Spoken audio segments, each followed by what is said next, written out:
Plotinus, the First Ennead, First Tractate, the Animate and the Man. 1. Pleasure and distress, fear and courage, desire and aversion. Where have these affections and experiences their seat? Clearly, either in the soul alone or in the soul as employing the body, or in some third entity deriving from both. And for this third entity, again, there are two possible modes. It might be either a blend or a distinct form due to the blending. And what applies to the affections applies also to whatsoever acts, physical or mental, spring from them. We have therefore to examine discursive reason and the ordinary mental action upon objects of sense, and inquire whether these have the one seat with the affections and experiences, or perhaps sometimes the one seat, sometimes another. And we must consider also our acts of intellection, their mode and their seat.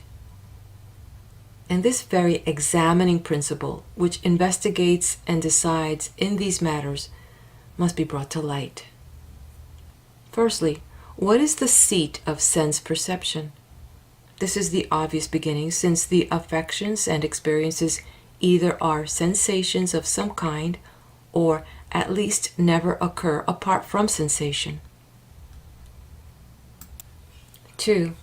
The first inquiry obliges us to consider at the outset the nature of the soul.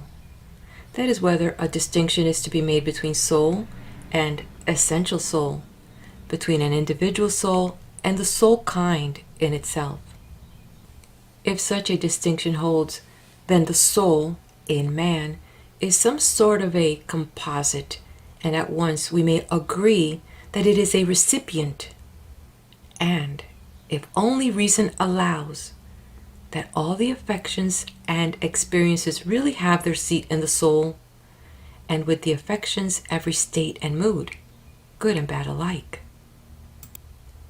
But if soul, in man, and essential soul are one and the same, then the soul will be in ideal form, unreceptive of all those activities which it imparts to another kind, but possessing within itself that native act of its own which reason manifests.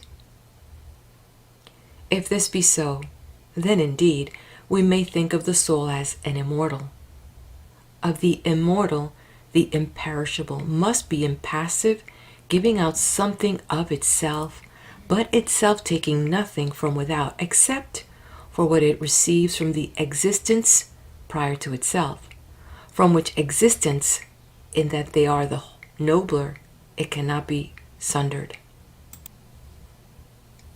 Now, what could bring fear to a nature thus unreceptive of all the outer? Fear demands feeling, nor is there place for courage. Courage implies the presence of danger, and such desires are satisfied by the filling or voiding of the body, must be proper to something very different from the soul, to that only which admits of replenishment and voidance. And how could the soul lend itself to any admixture? An essential is not mixed, or to the intrusion of anything alien. If it did, it would be seeking the destruction of its own nature. Pain must be equally far from it, and grief. How or for what could it grieve?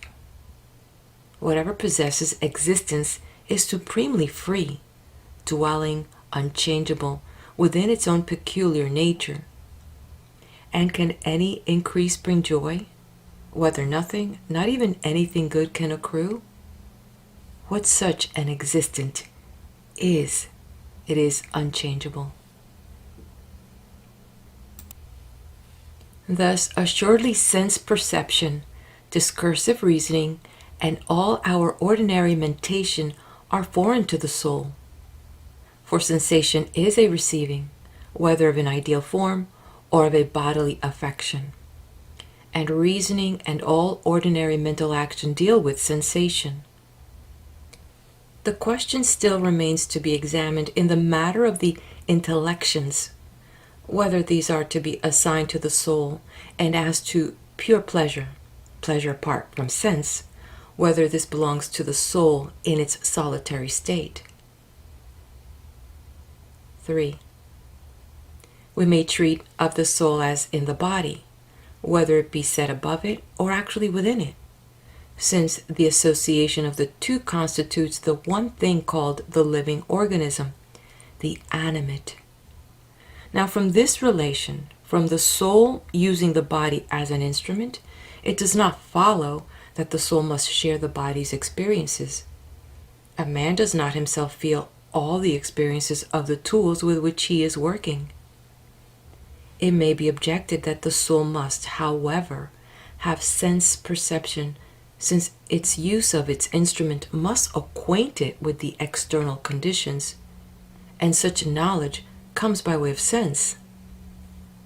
Thus, it will be argued, the eyes are the instrument of seeing, and seeing may bring distress to the soul. Hence the soul may feel sorrow and pain, every other affection that belongs to the body. And from this again will spring desire, the soul seeking the mending of its instrument. But we ask, how possibly can these affections pass from body to soul? Body may communicate qualities or conditions to another body, but body to soul? Something happens to A. Does that make it happen to B? As long as we have agent and instrument, there are two distinct entities. If the soul uses the body, it is separate from it. But apart from the philosophical separation, how does soul stand to body?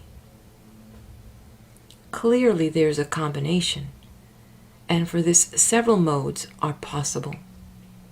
There might be a complete coalescence. Soul might be interwoven through the body, or it might be an ideal form detached, or an ideal form in governing contact like a pilot, or there might be part of the soul detached and another part in contact, this disjoined part being the agent or user, the conjoined part ranking with the instrument or thing used.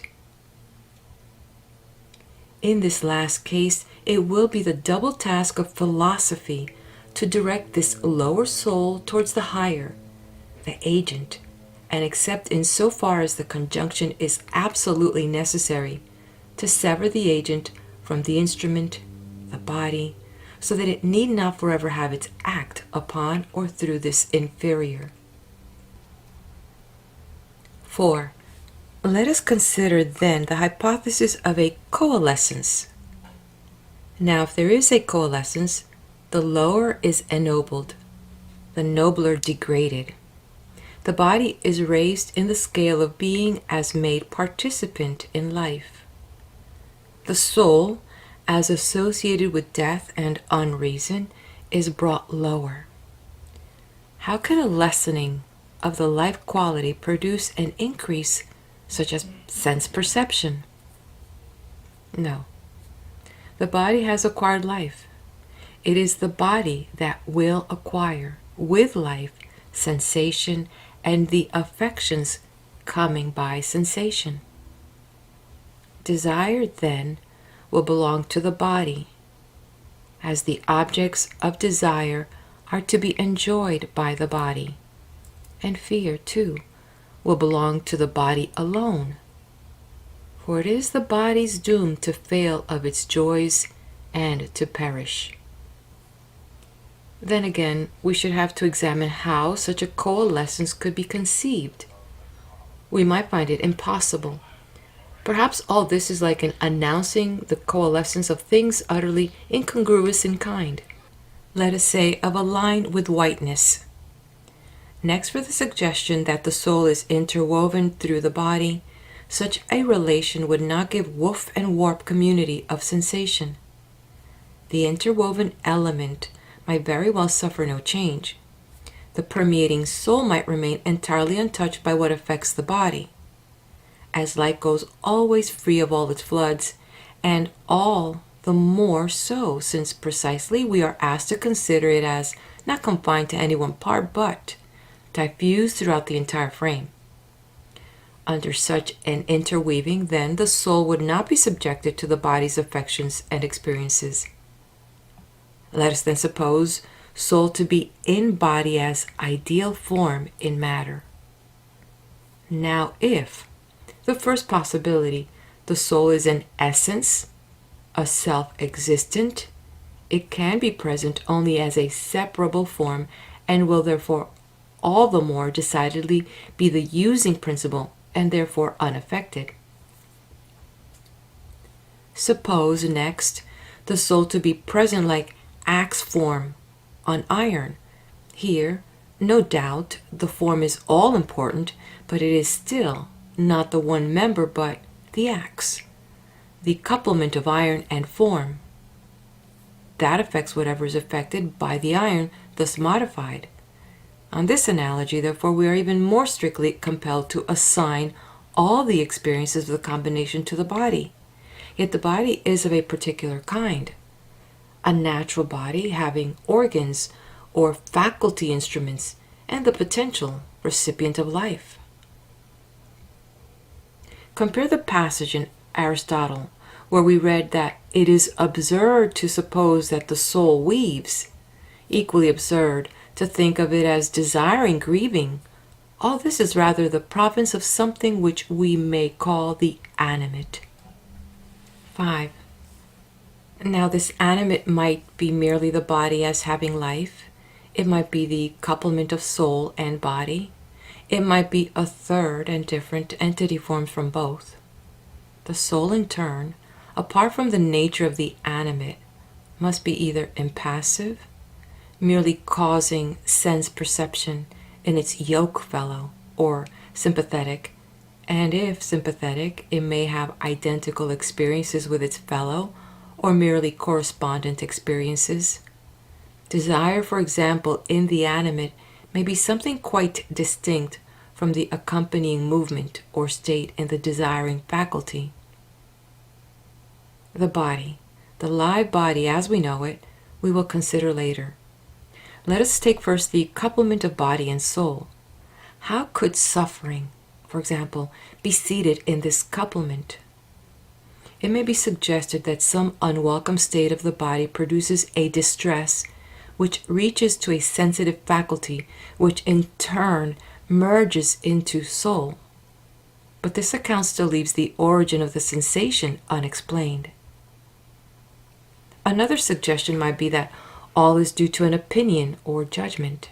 Some evil seems to have befallen the man or his belongings, and this conviction sets up a state of trouble in the body and in the entire animate. But this account leaves still a question as to the source and seat of the judgment. Does it belong to the soul or to the couplement? Besides, the judgment that evil is present does not involve the feeling of grief. The judgment might very well arise and the grief by no means follow. One may think oneself slighted and yet not be angry, and the appetite is not necessarily excited by the thought of a pleasure.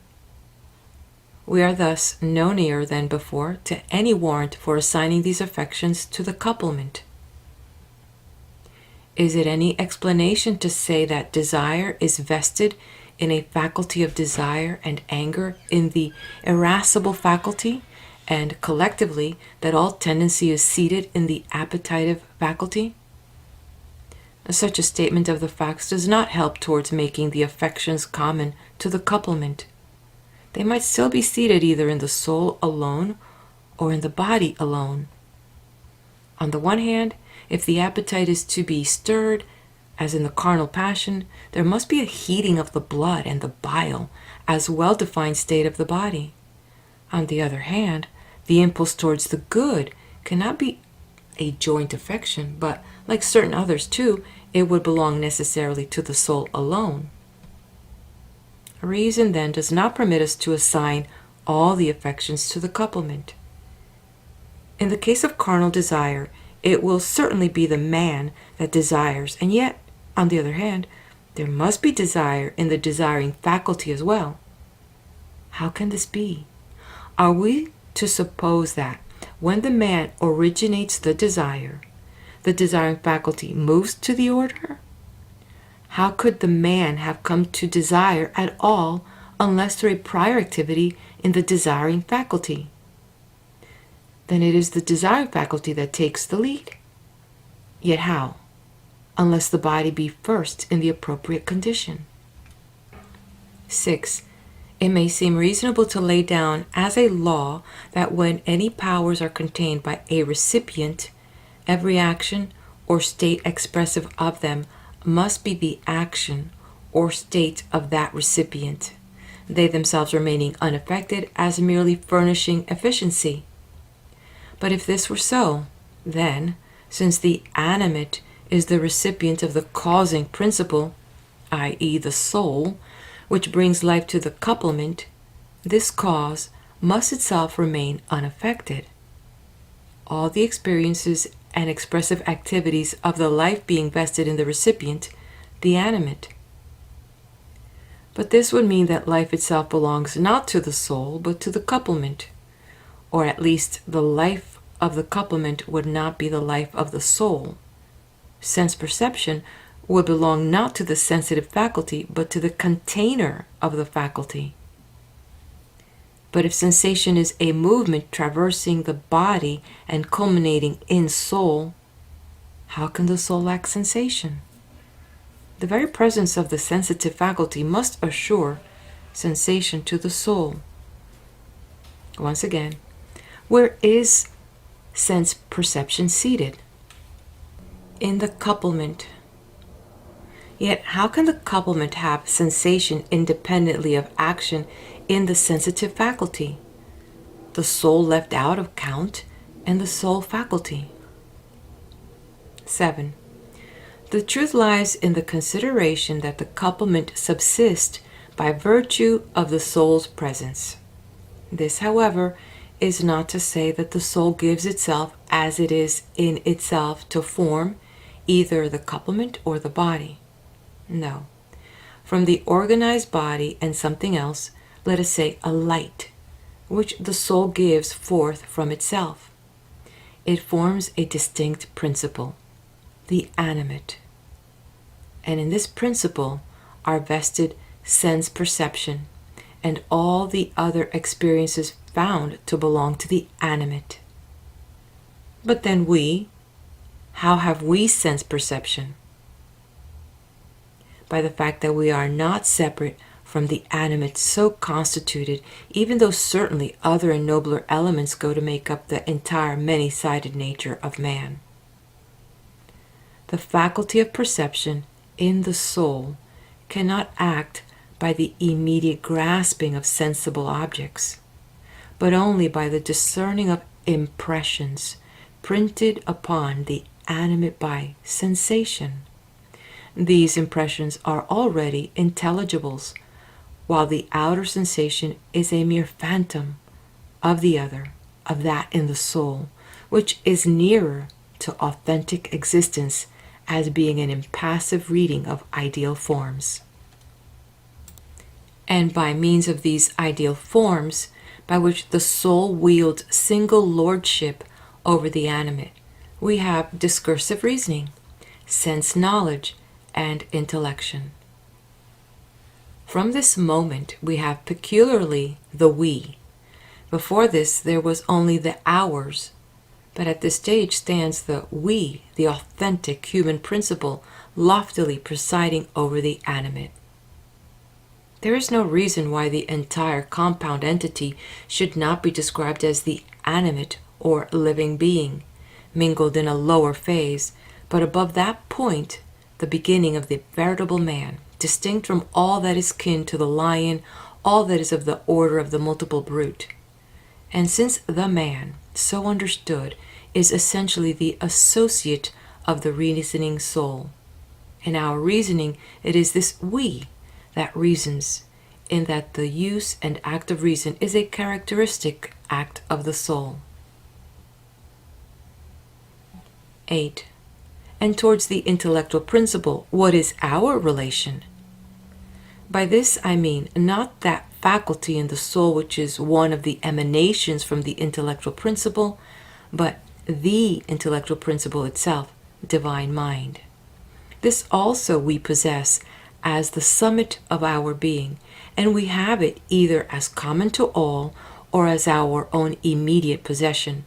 Or again, we may possess it in both degrees, that is, in common, since it is indivisible, one, everywhere and always its entire self, and severally, in that each personality possessed it entire in the first soul, i.e., in the intellectual as distinguished from the lower phase of the soul. Hence we possess the ideal forms also after two modes, in the soul, as it were unrolled and separate, in the intellectual principle, concentrated one. And how do we possess the divinity? In that the divinity is poised upon the intellectual principle and authentic existence, and we come third in order after these two, for the we is constituted by a union of the supreme, the undivided soul, we read, and that soul which is divided among living bodies. For note, we inevitably think of the soul, though one and undivided in the all, as being present to bodies in division.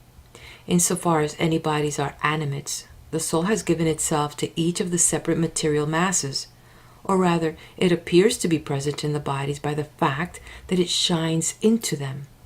It makes them living beings, not by merging into body, but by giving forth, without any change in itself, images or likenesses of itself like one face caught by many mirrors. The first of these images is the faculty of sense perception seated in the couplement. And from this downwards, all the successive images are to be recognized as phases of the soul in lessening succession from one another, until the series ends in the faculties of generation and growth, and of all production of offspring efficient in its turn, in contradistinction to the engendering soul, which has no direct action within matter, but produces by mere inclination towards what it fashions. 9. That soul, then, in us, will in its nature stand apart from all that can cause any of the evils which man does or suffers. For all such evil, as we have seen, belongs only to the animate, the couplement. But there is a difficulty in understanding how the soul can go guiltless if our mentation and reasoning are vested in it. For all this lower kind of knowledge is delusion and is the cause of much of what is evil. When we have done evil, it is because we have been worsted by our baser side. For a man is many, by desire or rage or some evil image. The misnamed reasoning that takes up with the false, in reality fancy, has not stayed for the judgment of the reasoning principle. We have acted at the call of the less worthy. Just as in matters of the sense sphere, we sometimes see falsely because we credit only the lower perception, that of the couplement, without applying the tests of the reasoning faculty. The intellectual principle either apprehends its object or does not. Error is impossible. The same, we must admit, applies to ourselves. Either we do or we do not put ourselves in touch with what is object to the intellectual principle, or more strictly, with the intellectual realm within ourselves. For it is possible at once to possess and not to use. Thus we have marked off what belongs to the couplement from what stands by itself. The one group has the character of body and never exists apart from body, while all that has no need of body for its manifestation belongs peculiarly to soul, and the understanding as passing judgment upon sense impressions is at the point of the vision of ideal forms, seeing them as it were with an answering sensation, i.e., with consciousness. This last is at any rate true of the understanding in the veritable soul. For understanding, the true is the act of the intellections. In many of its manifestations, it is the assimilation and reconciliation of the outer to the inner. Thus, in spite of all, the soul is at peace as to itself and within itself. All the changes and all the turmoil we experience are the issue of what is subjoined to the soul and are, as we have said, the states and experiences of this elusive couplement. 10.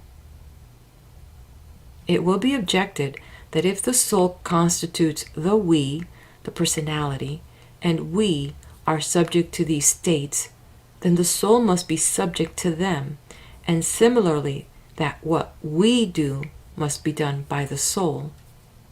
But it has been observed that the couplement, too, especially before our emancipation, is a member of this total we, and in fact, what the body experiences we say we experience. This we, then, covers two distinct notions. Sometimes it includes the brute part, sometimes it transcends the brute. Brute means body touched to life. The true man is the other, going pure of the body, natively endowed with the virtues which belong to the intellectual activity, virtues whose seat is the separate soul, the soul which even in its dwelling here may be kept apart. This soul constitutes the human being, for when it has wholly withdrawn, that other soul which is a radiation or emanation from it withdraws also, drawn after it. Those virtues, on the other hand, which spring not from contemplative wisdom, but from custom or practical discipline, belong to the couplement. To the couplement, too, belong the vices. They are its repugnances, desires, sympathies. And friendship? This emotion belongs sometimes to the lower part, sometimes to the interior man. 11. In childhood, the main activity is in the couplement, and there is but little irradiation from the higher principles of our being. But when these higher principles act, but feebly or rarely upon us, their action is directed towards the supreme. They work upon us only when they stand at the midpoint. But does not the we include that phase of our being which stands above the midpoint? It does, but on condition that we lay hold of it. Our entire nature is not ours at all times, but only as we direct the midpoint upwards or downwards, or lead some particular phase of our nature from potentiality or native character into act. And the animals, in what way or degree do they possess the animate? If there be in them, as the opinion goes, human souls that have sinned, then the animating principle in its separable phase does not enter directly into the brute. It is there, but not there to them. They are aware only of the image of the soul, only of the lower soul, and of that only by being aware of the body organized and determined by that image. If there be no human soul in them, the animate is constituted for them by a radiation from the all soul. 12. But if soul is sinless, how come the expiations? Here surely is a contradiction. On the one side, the soul is above all guilt. On the other, we hear of its sin, its purification, its expiation. It is doomed to the lower world. It passes from body to body. We may take either view at will. They are easily reconciled. When we tell of the sinless soul, we make soul and essential soul one and the same. It is the simple, unbroken unity. By the soul subject to sin, we indicate a groupment. We include that other, that phase of the soul which knows all the states and passions. The soul in this sense is compound, all-inclusive. It falls under the conditions of the entire living experience. This compound, it is that sins. It is this, and not the other, that pays penalty. It is in this sense that we read of the soul, we saw it as those others saw the sea god Glaucus. And, reading on, if we mean to discern the nature of the soul, we must strip it free of all that has gathered about it. It must see into the philosophy of it, examine with that existences it has touch, and by kinship to what existences it is what it is. Thus, the life and activities of the soul are not those of the expiator. The retreat and sundering, then, must be not from this body only, but from every alien accruement. Such accruement takes place at birth, or rather birth is the coming into being of that other, lower phase of the soul. For the meaning of birth has been indicated elsewhere. It is brought about by a descent of the soul, something being given off by the soul and coming down in the declension. Then the soul has left his image fall, and this declension is it not certainly sin?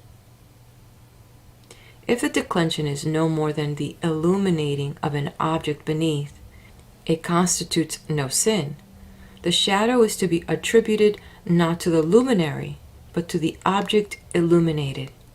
If the object were not there, the light could cause no shadow. And the soul is said to go down, to decline, only in that the object it illuminates lives by its life. And it lets the image fall only if there be nothing near to take it up.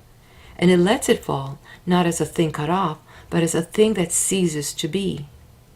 The image has no further being when the whole soul is looking toward the Supreme.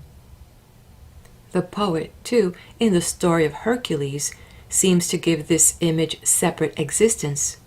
He puts the shade of Hercules in the lower world and Hercules himself among the gods, treating the hero as existing in the two realms at once. He gives us a twofold Hercules.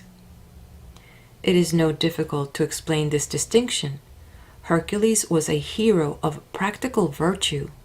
By his noble serviceableness, he was worthy to be a god. On the other hand, his merit was action and not the contemplation which would place him unreservedly in the higher realm. Therefore, while he has place above, something of him remains below. 13. And the principle that reasons out these matters, is it we or the soul? We, but by the soul. But how by the soul? Does this mean that we reason by the fact of possessing soul? No, by the fact of being soul. Its act subsists without movement, or any movement that can be ascribed to it must be utterly distinct from all corporeal movement and be simply the soul's own life. And intellection in us is twofold. Since the soul is intellective, and intellection is the highest phase of life, we have intellection both by the characteristic act of our soul and by the act of the intellectual principle upon us. For this intellectual principle is part of us no less than the soul, and towards it we are ever rising. And this is the end of the First Ennead by Plotinus, translated by Stephen McKenna. We now move on to the second. Please do hit like, share, and subscribe. Plotinus, the Enneads, translated by Stephen McKenna. Second tractate, The Virtues. 1. Since evil is here, haunting this world by necessary law, and it is the soul's design to escape from evil, we must escape hence. But what is this escape? In attaining likeness to God, we read, and this is explained as becoming just and holy, living by wisdom, the entire nature grounded in virtue. But does not likeness by way of virtue imply likeness to some being that has virtue? To what divine being, then, would our likeness be? To the being, must we not think, in which above all such excellence seems to inhere, that is, to the soul of the cosmos and to the principle ruling within it, the principle endowed with a wisdom most wonderful. What could be more fitting than that we, living in this world, should become like to its ruler? But at the beginning, we are met by the doubt whether even in this divine being all the virtues find place. Moral balance, sophrosony, for example, or fortitude, where there can be no danger since nothing is alien, where there can be nothing alluring whose lack could induce the desire of possession. If, indeed, that aspiration towards the intelligible which is in our nature exists also in this ruling power, then we need not look elsewhere for the source of order and the virtues in ourselves. But does this power possess the virtues? We cannot expect to find there what are called the civic virtues, the prudence which belongs to the reasoning faculty, the fortitude which conducts the emotional and passionate nature, the sophrosony which consists in a certain pact, in a concord between the passionate faculty and the reason, or rectitude which is the due application of all the other virtues as each in turn should command or obey. Is likeness then attained perhaps not by these virtues of the social order, but by those greater qualities known by the same general name? And if so, do the civic virtues give us no help at all? It is against reason utterly to deny likeness by these while admitting it by the greater.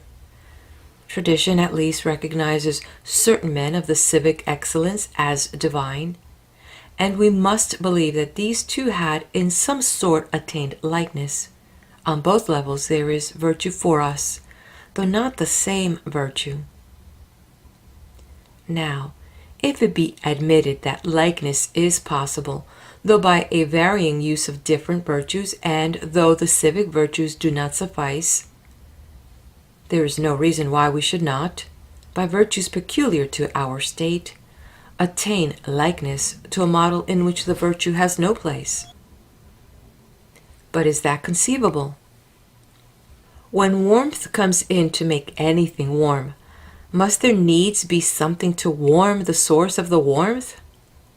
If a fire is to warm something else, must there be a fire to warm that fire?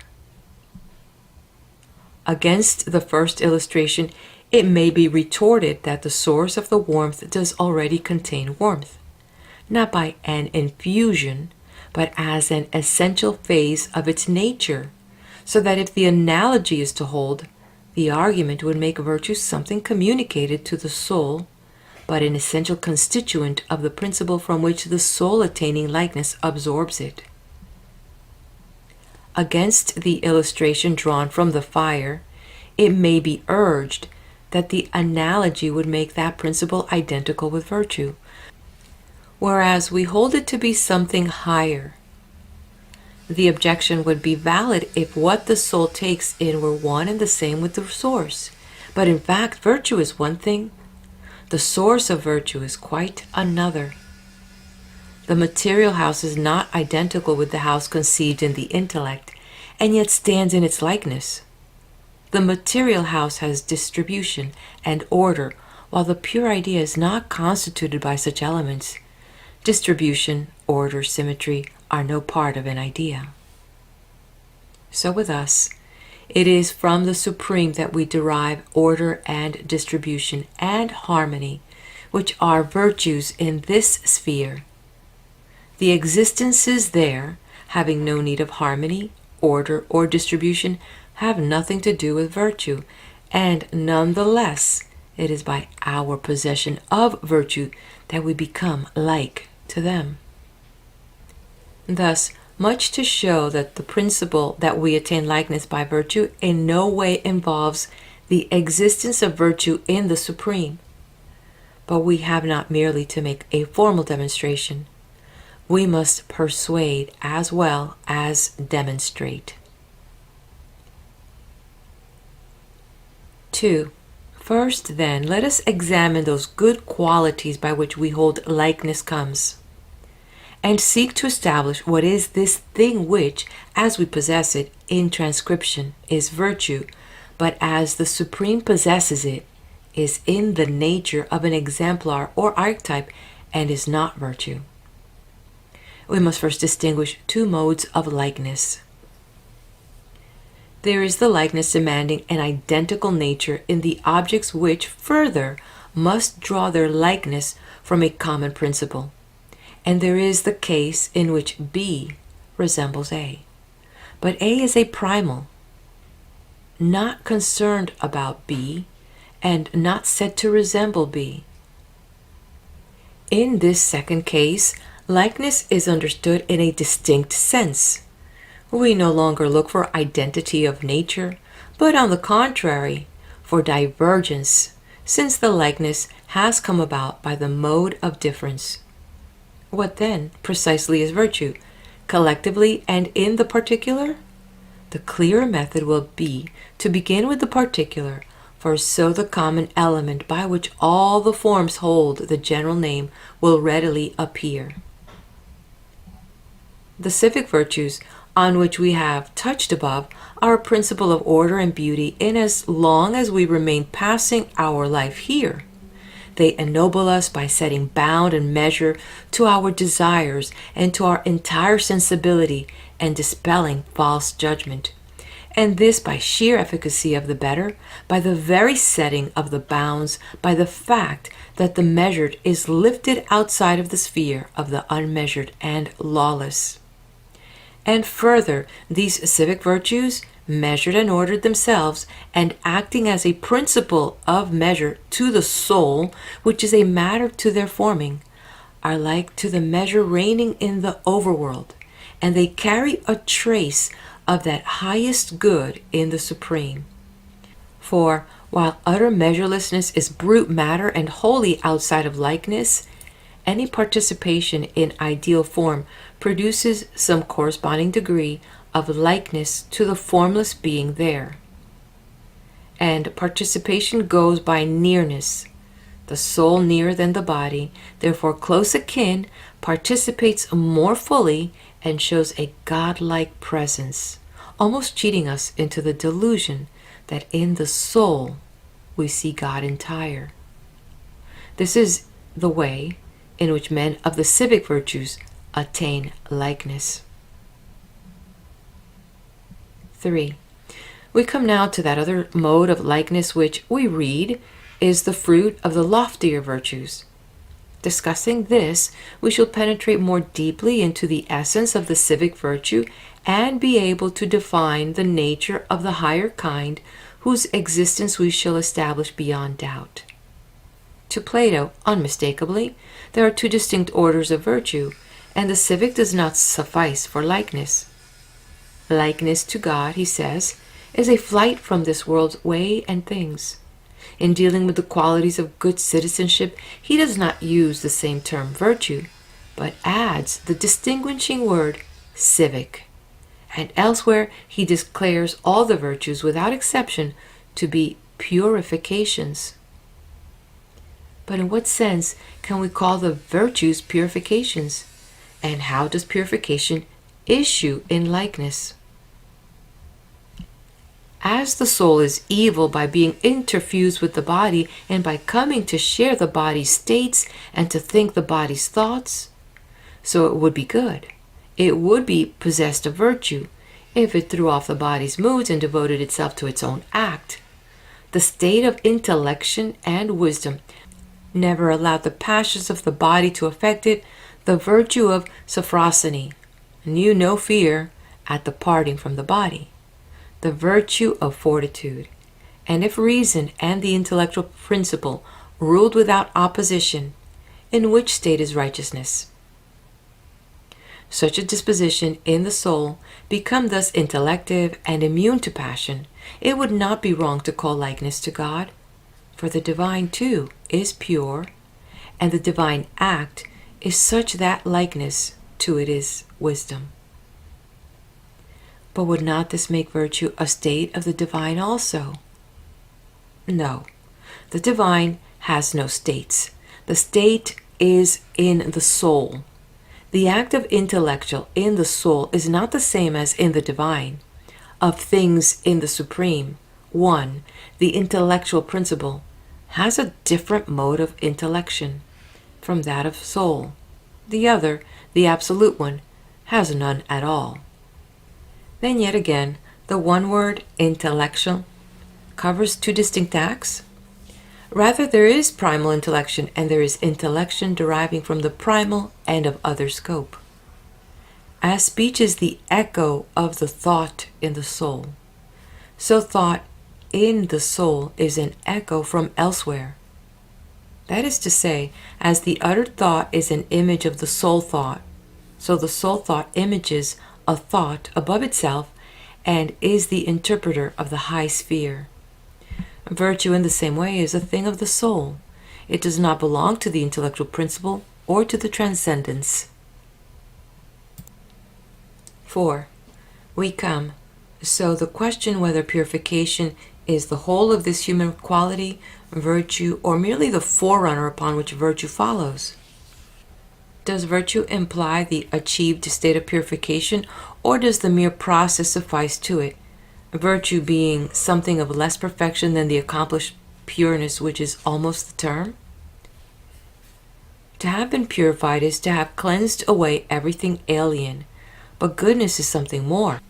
If before the impurity entered there was goodness, the cleansing suffices, but even so, not the act of cleansing, but the cleansed thing that emerges will be the good, and it remains to establish what, in the case of the cleansed soul, this emergent is. It can scarcely prove to be the good. The absolute good cannot be thought to have taken up its abode with evil.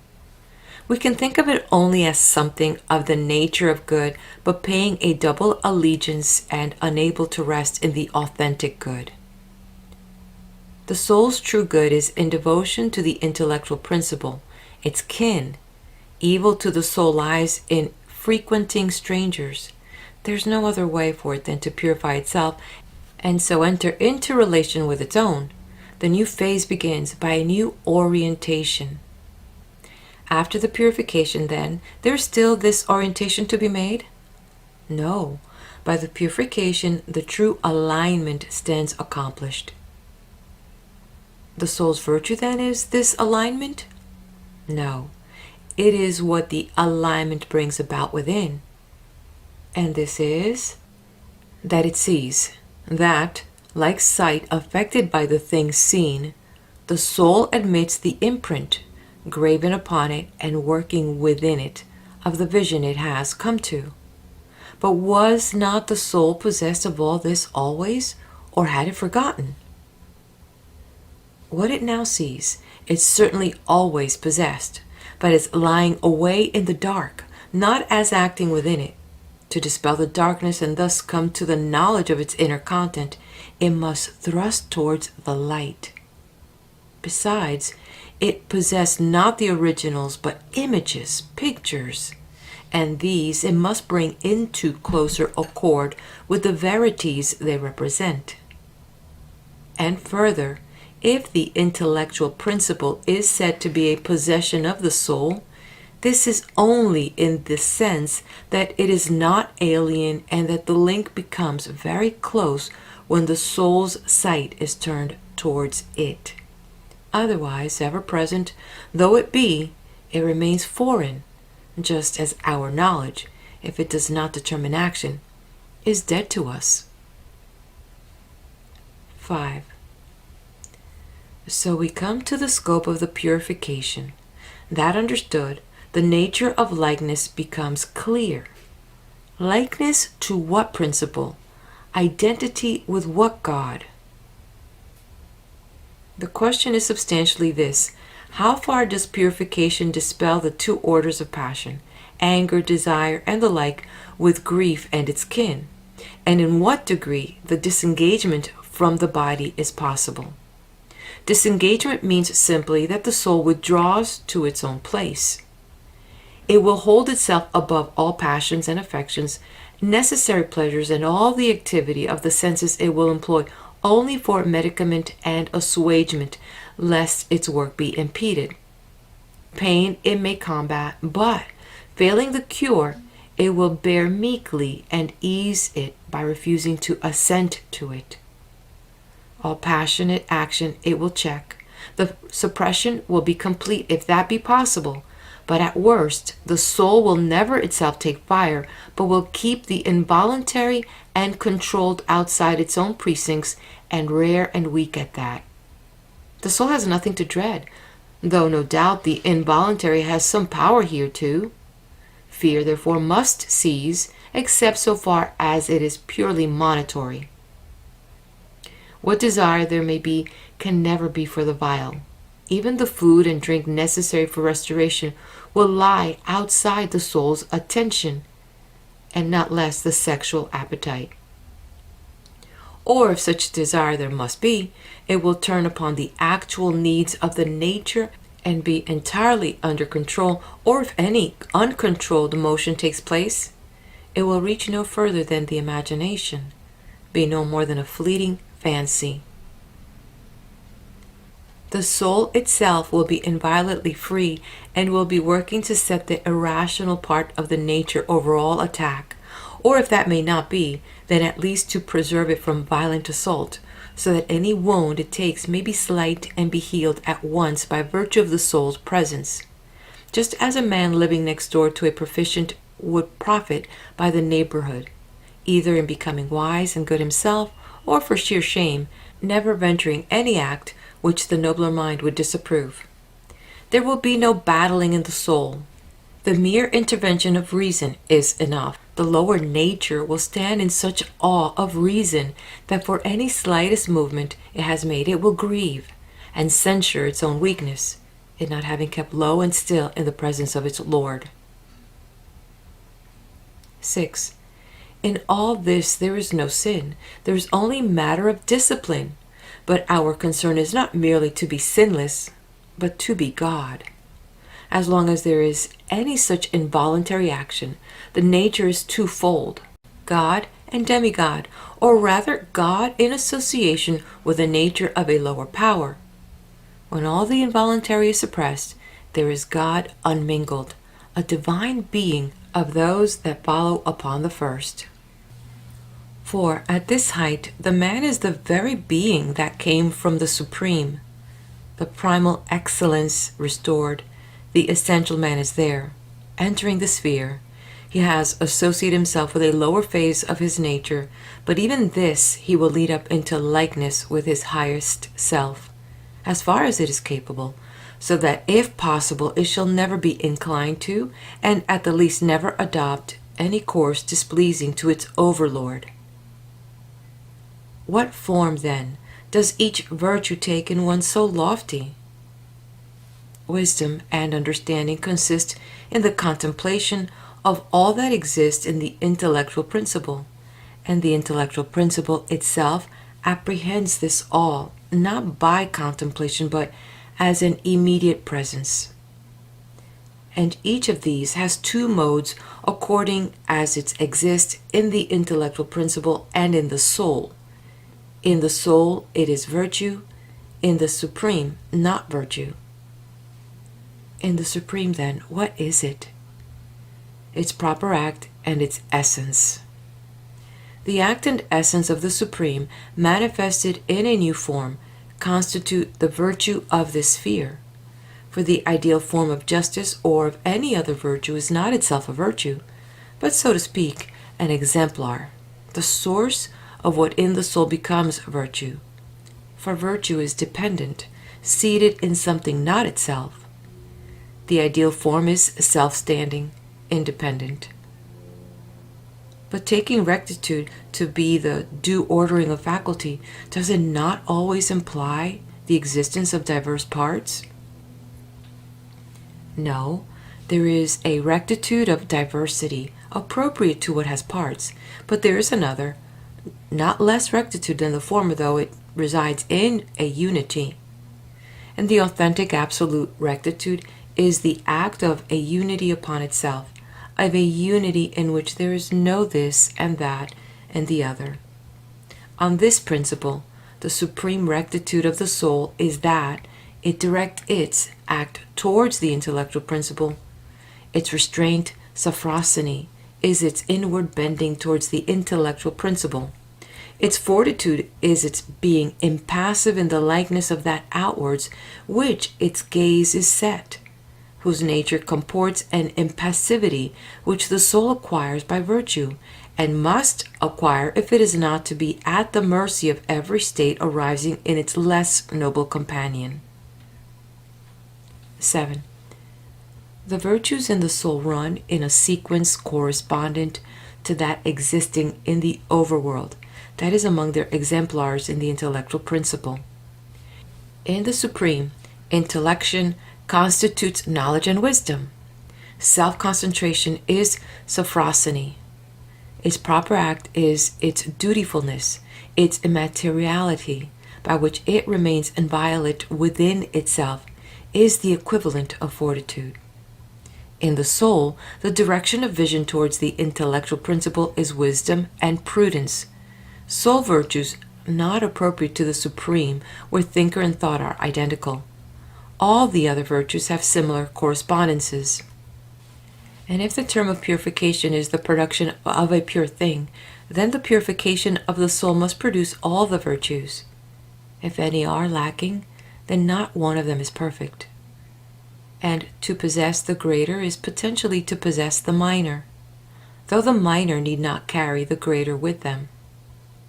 Thus we have indicated the dominant note in the life of a proficient, but whether his possession of the minor virtues be actual as well as potential, whether even the greater are in act in him or yield to qualities higher still, must be decided afresh in each several case.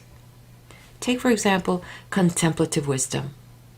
If other guides of conduct must be called in to meet a given need, can this virtue hold its ground even in mere potentiality? And what happens when the virtues in their very nature differ in scope and province? Where, for example, sophrosony would allow certain acts or emotions under due restraint, and another virtue would cut them off altogether. And is it not clear that all may have to yield once contemplative wisdom comes into action? The solution is in understanding the virtues and what each has to give. Thus the man will learn to work with this or that as every several need demands. And as he reaches to loftier principles and other standards, these in turn will define his conduct.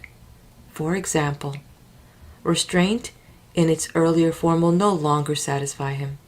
He will work for the final disengagement. He will live no longer the human life of the good man, such as civic virtue commends, but, leaving this beneath him, will take up instead another life, that of the gods. For it is to the gods, not to the good, that our likeness must look. To model ourselves upon good men is to produce an image of an image. We have to fix our gaze above the image and attain likeness to the supreme exemplar. End of second tractate. We're still here with the Enneads by Plotinus. On this video, we're going to continue on with the third one. Plotinus, the Enneads, translated by Stephen McKenna. Third tractate. Dialectic. What art is there? What method? What discipline to bring us there where we must go? The term at which we must arrive we may take as agreed. We have established elsewhere by many considerations that our journey is to the good, to the primal principle, and indeed the very reasoning which discovered the term was itself something like an initiation. But what order of beings will attain the term? Surely, as we read, those that have already seen all or most things, those who at their first birth have entered into the life germ from which is to spring the metaphysician, a musician, or a born lover, the metaphysician taking to the path by instinct, the musician and the nature peculiarly susceptible to love needing outside guidance. But how lies the course? Is it alike for all, or is there a distinct method for each class of temperament? For all there are two stages of the path, as they are making upwards or have already gained the upper sphere. The first degree is the conversion from the lower life. The second, held by those that have already made their way to the sphere of the intelligibles, have set as it were a footprint. There must be still advance within the realm, lasts until they reach the extreme hold of the place, the term attained when the topmost peak of the intellectual realm is won. But this highest degree must bide its time. Let us first try to speak of the initial process of conversion. We must begin by distinguishing the three types. Let us take the musician first and indicate his temperamental equipment for the task. The musician we may think of as being exceedingly quick to beauty, drawn in a very rapture to it. Somewhat slow to stir of his own impulse, he answers at once to the outer stimulus. As the timid are sensitive to noise, so he to tones and the beauty they convey. All that offends against unison or harmony in melodies or rhythms repels him. He longs for measure and shapely pattern. This natural tendency must be made the starting point to such a man. He must be drawn by the tone, rhythm, and design in things of sense. He must learn to distinguish the material forms from the authentic existent, which is the source of all these correspondences and of the entire reasoned scheme in the work of art. He must be led to the beauty that manifests itself through these forms. He must be shown that what ravished him was no other than the harmony of the intellectual world and the beauty in that sphere. Not some one shape of beauty, but the all beauty, the absolute beauty. And the truths of philosophy must be implanted in him to lead him to faith in that which, unknowing it, he possesses within himself. What these truths are, we shall show later. 2. The born lover, to whose degree the musician also may attain, and then either come to a stand or pass beyond, has a certain memory of beauty, but, severed from it now, he no longer comprehends it. Spellbound by visible loveliness, he clings amazed about that. His lesson must be to fall down no longer in bewildered delight before someone embodied form. He must be led, under a system of mental discipline, to beauty everywhere and made to discern the one principle underlying all.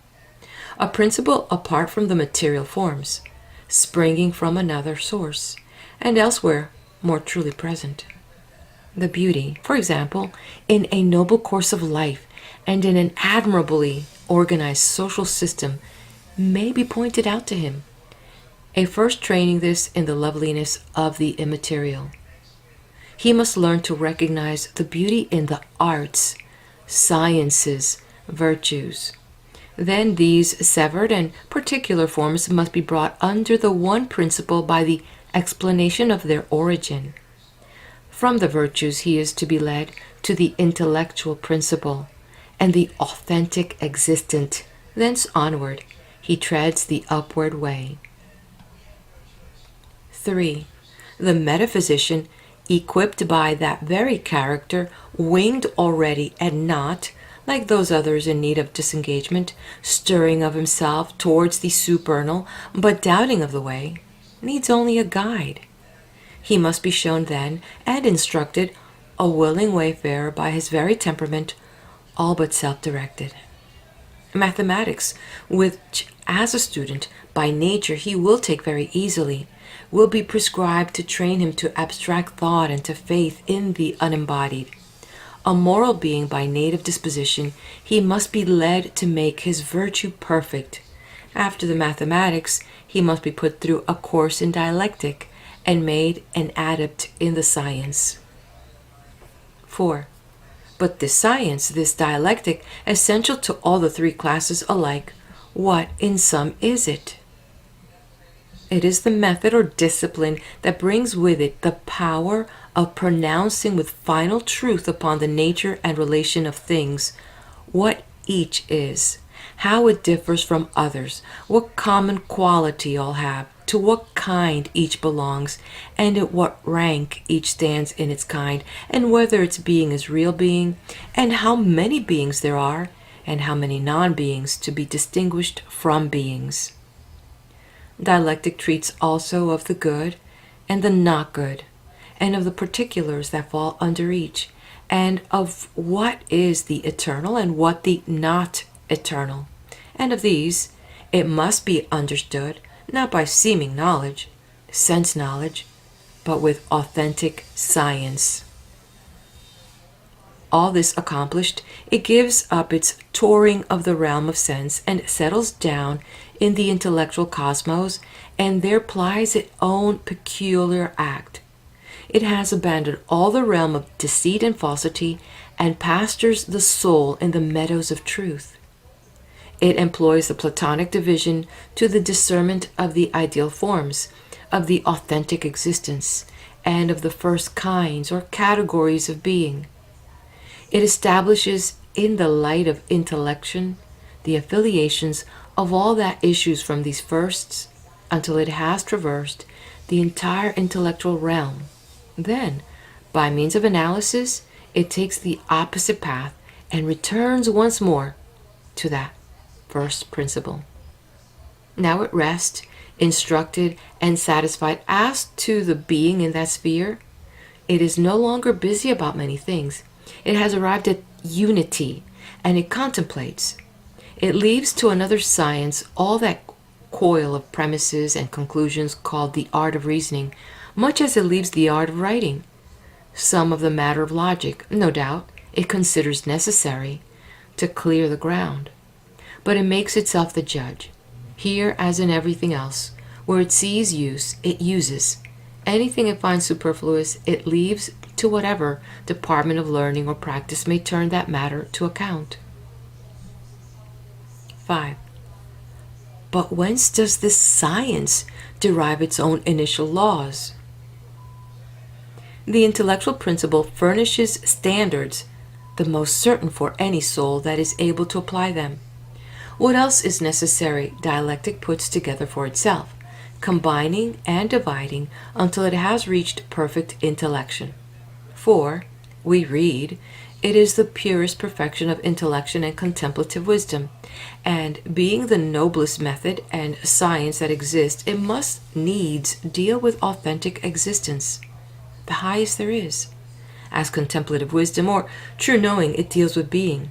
As intellection, with what transcends being. What then is philosophy? Philosophy is the supremely precious. Is dialectic then the same as philosophy? It is the precious part of philosophy. We must not think of it as the mere tool of the metaphysician. Dialectic does not consist of bare theories and rules. It deals with verities. Existences are, as it were, matter to it, or at least it proceeds methodically towards existences and possesses itself at the one step of the notions and of the realities. Untruth and sophism it knows, not directly, not of its own nature, but merely as something produced outside itself, something which it recognizes to be foreign to the verities laid up in itself.